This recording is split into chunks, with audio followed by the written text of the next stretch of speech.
Hey everybody, welcome to Monday. And I was going to do a video today about why I hate The Sims, because people were asking on Friday, but then this new study came out, and the reporting on it's been, I feel like it buries the lead. So I'm going to do this instead. I may do I Hate The Sims tomorrow. Boss Fight Episode 4 update at the end of this video. Short version, we seem to be on track for Wednesday. Fingers crossed. More at the end. Okay, so a new study came out on loot boxes and problem gambling. And the paper that was put out, it was only 6 pages long, but I still had to trace it. It was interesting. The BBC covered the paper, and then GameSpot covered the BBC, and then a bunch of other people picked up on the GameSpot article. So it took me a bit of digging to find the original article, and make sure it actually said what they claim it said, because often when studies are covered, they're not actually covered correctly. In this case, like I said, now here's the study. It was commissioned by the service Gamble Aware, which is like a gambling addiction service. And yes, the Space Invaders at the top of this are cringeworthy. Space Invaders does not have loot boxes, but you'll see chance-based purchases in video games, the convergence of gaming and gambling. And I actually found that they had some very, very interesting, there's Gamble Aware, case that they disclosed. So I actually found some very interesting conclusions. The one thing it said, this isn't loot boxes lead to problem gambling, this, that, and the next thing. It says the goals of our project are to investigate the psychological profiles of young people and adults who buy loot boxes, studying their purchasing motivations and any links with potential harms. This could include unsustainable spending, lower well-being, problem gambling, and problem video gaming. Now, you'll notice they have, what evidence is there for links between loot boxes and problem gaming or gambling? Okay. Now, the part I found the most interesting is player motivation, because that's the part that totally synced up with what gamers have been saying as to why loot boxes are some bullshit for quite some time. But let's take it one point at a time. Our review demonstrates that relationships between loot box engagement and problem gambling have been robustly verified in around a dozen studies. These draw from various nationalities and cohorts and now include pre-registered and nationally representative samples. The effect sizes are moderate, a magnitude which bears statistical and practical relevance. They are stronger than or comparable with well-established associations between problem gambling and other comorbidities such as depression, alcohol, and drug dependencies. Similar relationships have been established with problem video gaming. So what that suggests is that it's not the game, it's the problem the person has. However, it's the motivations for purchase thing that made me go, ding, ding, ding. They said with relationships between loot box engagement and problematic gambling are now well demonstrated, but they tell us nothing about the underlying motivations for purchase in the first place. At the moment, there has been almost no academic literature published about the motivations for loot box purchasing. This contrasts with gambling research, where we know gambling is driven by a multitude of overlapping motivations. And so, without similar information about loot boxes, it is difficult to understand the mechanisms via which any harms might manifest. We therefore conducted a series of in-depth interviews with a diverse sample of regular loot box purchasers from across the UK. So regular loot box purchasers, not just somebody who bought a loot box once.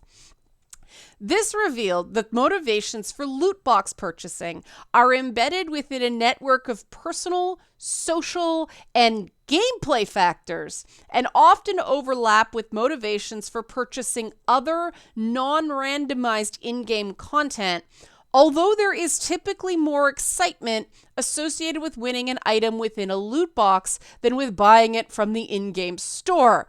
These people clearly aren't hardcore gamers.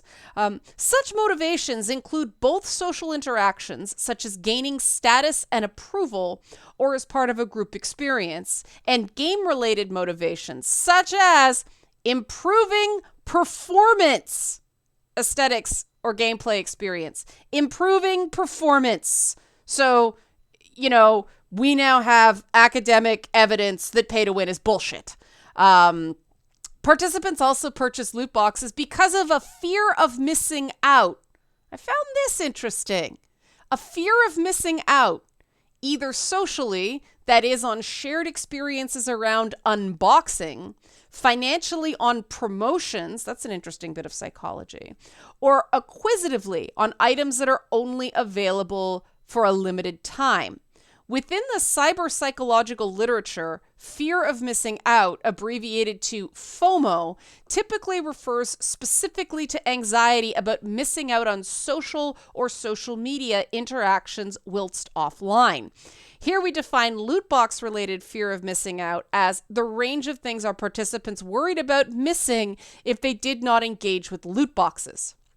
So, this to me sounds like poor impulse control, but it is very interesting that shared experiences around unboxing or other incentives that made people feel like they were getting a good deal or, a limited time, anything like that. This is actually an issue with problem shopping as well for people who lack impulse control when it comes to shopping. Oh, I got it on sale.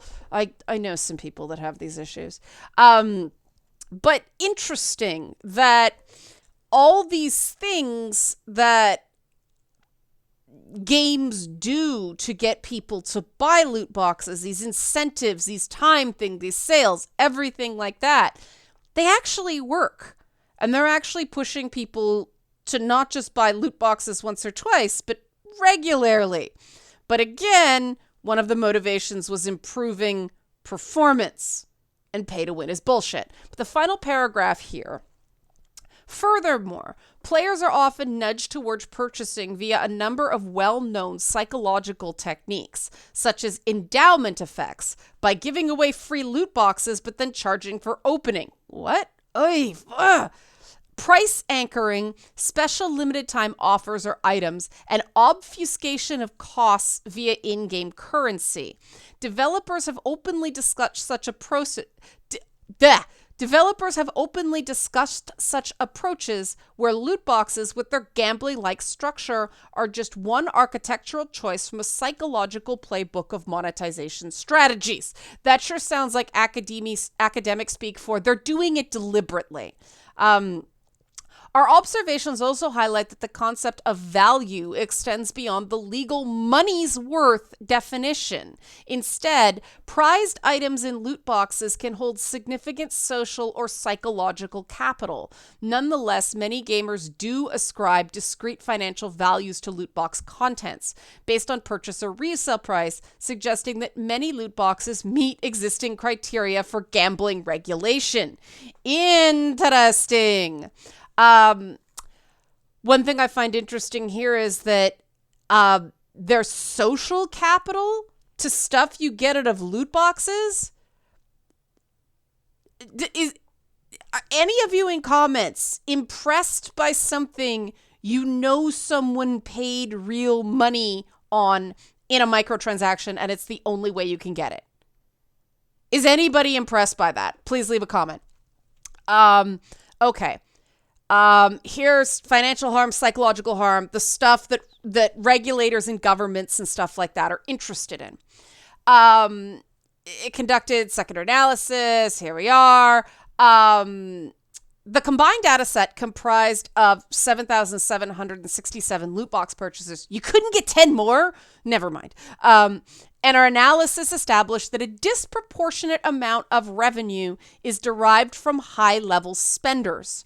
For example, around 5% of loot box purchasers in our data set, those spending more than around £70 or $100 per month or local equivalent, generate around half the industry revenue from loot boxes. Moreover, almost 1/3 of these top 5 spenders fall into the problem gambler category. What does that mean in plain speech? It means that companies that use this loot box model are benefiting from people who can't stop spending. It's not a large pool of people spending a little bit of money. It's 5% spending over $100 a month, generating half the industry revenue. This is predatory. This is my opinion, not the papers, for people who are just watching. This is Leanna's commentary. This is predatory. The industry can see these analytics. They know they're exploiting problems, people with impulse control problems, and they're just taking their money and doing it anyway. These are people who are spending over $100 a month for stuff that isn't real. They're spending real money on stuff that's not real. I have never understood that. I'm still a physical copy purchaser of any game that's pretty much not free on a download service. Conversely, there is no evidence that higher loot box spend is correlated with higher earnings. Our research, therefore, demonstrates that game developers, unwittingly or not, appear to be generating outsized loot box profits from at-risk individuals. These are likely to include both people with gambling problems or problematic patterns of video gaming, but not from wealthy gamers. What does that mean? It means that it doesn't correlate to, well, I've got the money, so I'm just going to blow it on dumb stuff. If you are very wealthy and want to throw stupid money at things, some of you have done it on my crowdfunding campaigns. I greatly appreciate that. That's not what's happening here. It's not the people who can afford it who are spending more money on loot boxes. It's just people who have no impulse control. Moving on. At present, there is a paucity of evidence investigating links between loot box engagement and well-being or psychological distress. Any preliminary evidence has been cautiously interpreted with mixed results. However, harms associated with loot boxes, either financial or psychological, are liable to have a disproportionate effect on specific cohorts of gamers. We present data from our own brief screen of around 14,000 UK gamers, which confirms that loot box engagement is linked with a number of demographic factors, including male sex, younger age, and lower educational attainment. Associated with lack of impulse control, associated with lack of impulse control, associated with lack of impulse control. No, that is not saying that men can't control themselves. It means we know that young men, especially around the age of 15, have issues with impulse control. So do teenage girls, just in a different way. But interesting that it's men, younger men with less education, which tends to correlate with lower incomes. The more they talk, the more predatory this gets. Okay, and then they talk about industry defenses, and they actually reference surprise mechanics.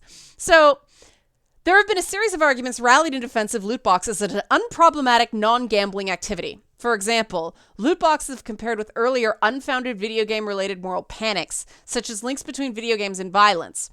How do you do that?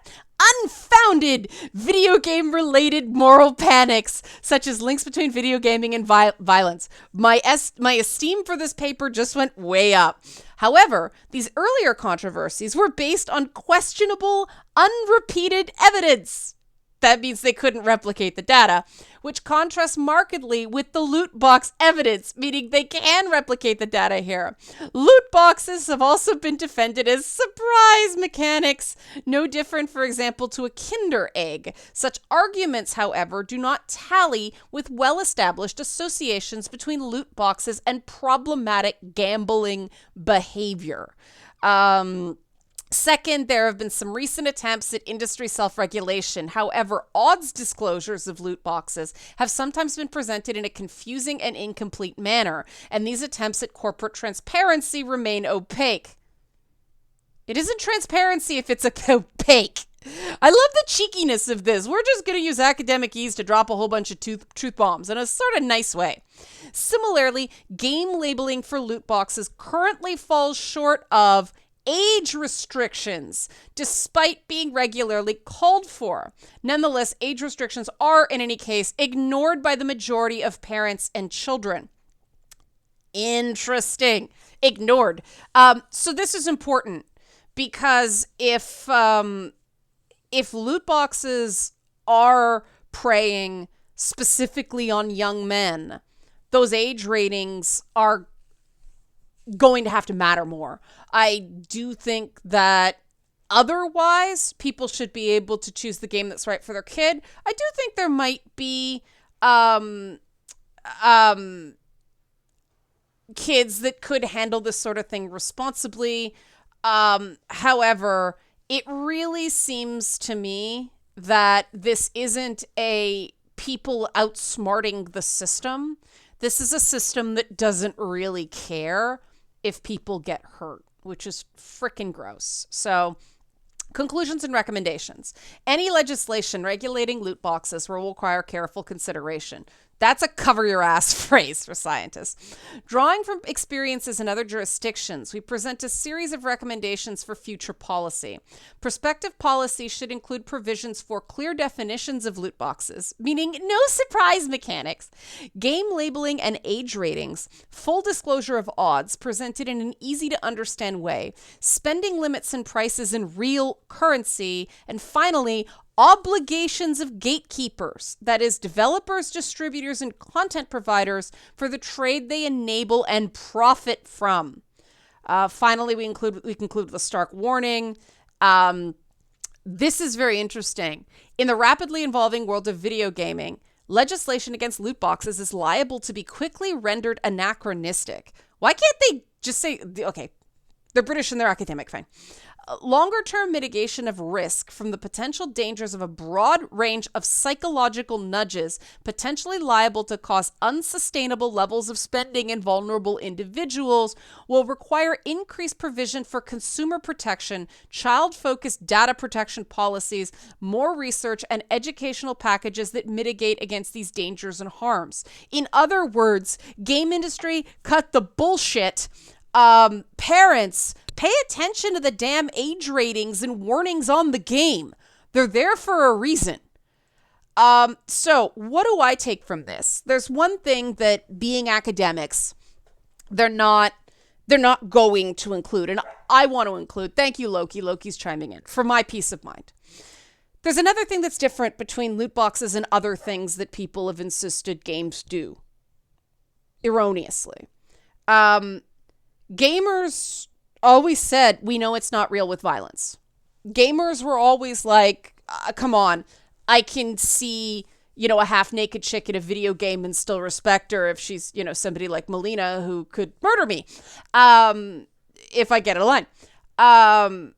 Also, we still respect women. We know better. Gamers,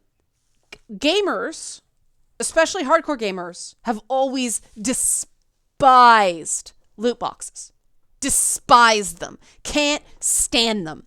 So all this could have been avoided if game companies would actually listen to their most passionate, I don't like consumer, but in this case it is a consumer.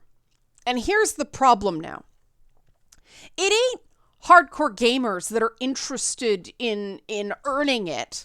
Like me, it's people who have problems with impulse control, want to be cool, and want to buy status that they're preying on.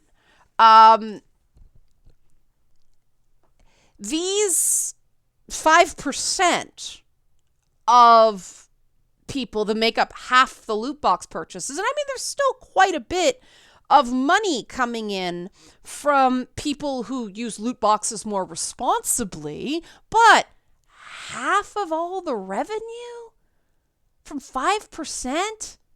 That's a lot. And I think it's very interesting that a lot of the so-called liberal game devs who, are Bernie bros and all that stuff are complicit in this practice, though they might not have a choice. It may come from above their pay grade, just making an observation. But this is not okay.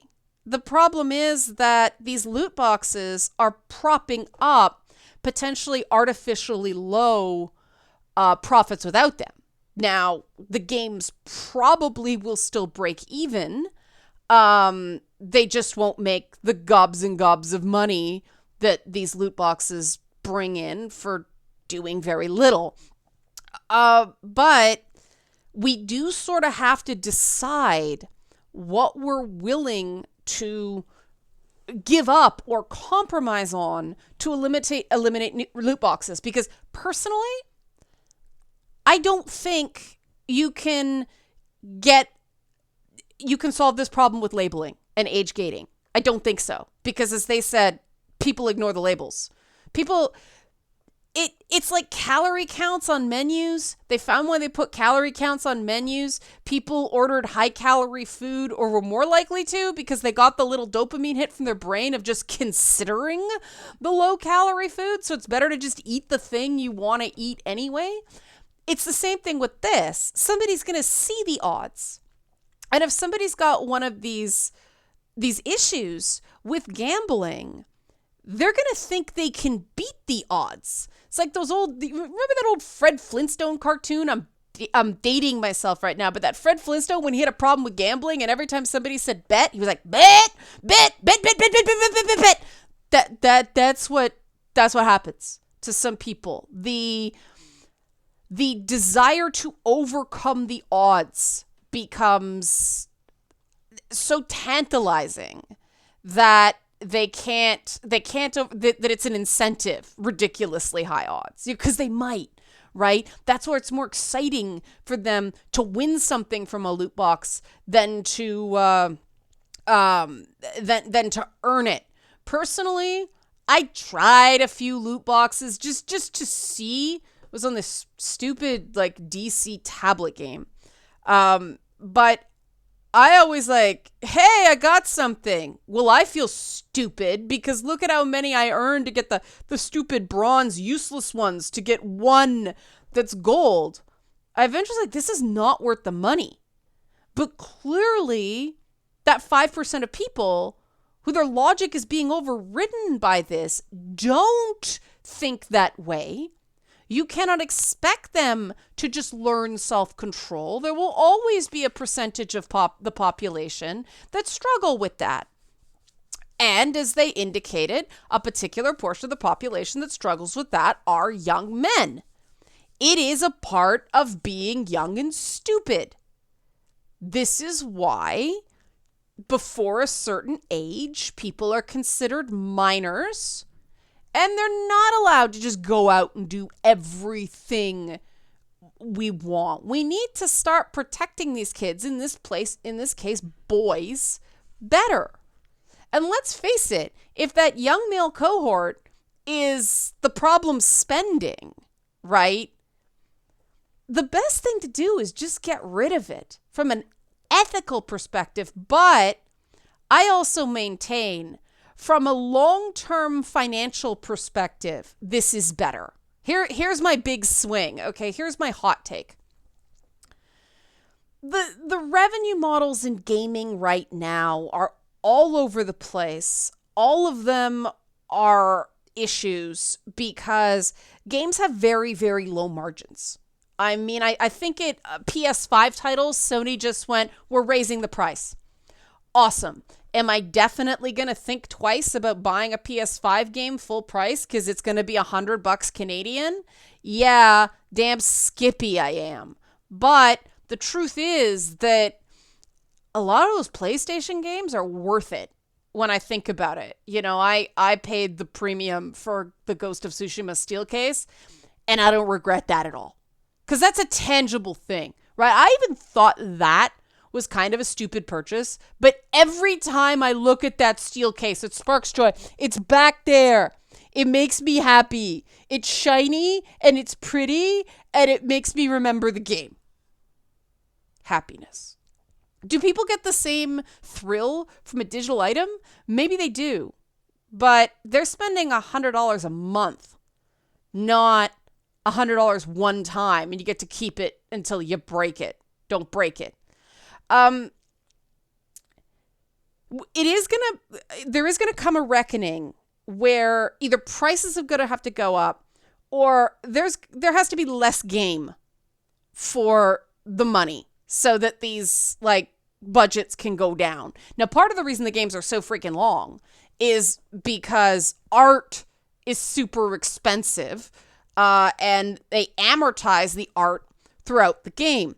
But, you know, games like the 2018 God of War were on time and on budget, and they made a brilliant game. If more studios had the discipline that Santa Monica Studios did on that, that's better for the industry, right? If, you know, you get a runaway hit, yes, the scope of Ghost of Tsushima, the development time did sprawl out, but they delivered an incredible game that sprawled out into, you know, a tourism ambassador thing and a potential movie now and all that stuff. This is the path forward in the industry, making great IPs that deliver long-term cross-media results, not exploiting troubled people with poor impulse control, 5% to make 50% of your profits in that regard. That's not ethical. That's not okay. I say just do away with it. Like, just no. No, you can't. It's gambling. You know, if it's a casino, you can control if a kid walks in, right? You can't do that on game stores, and you can't pass the responsibility on to retailers. You have to, the only way to get around it would be to age gate an account. And it's tied, but then we know that kids use their parents' accounts and run up their credit cards. So the only way to really solve this problem is to get rid of loot boxes, period. And just have stores where you can buy items in the stores. Fortnite makes plenty of money that way. It's a model that works. Let's do that. All right. If you like this, boss fight update coming up after this, help support this channel. Become a monthly patron. Patreon.com/LeannaK. No loot boxes here.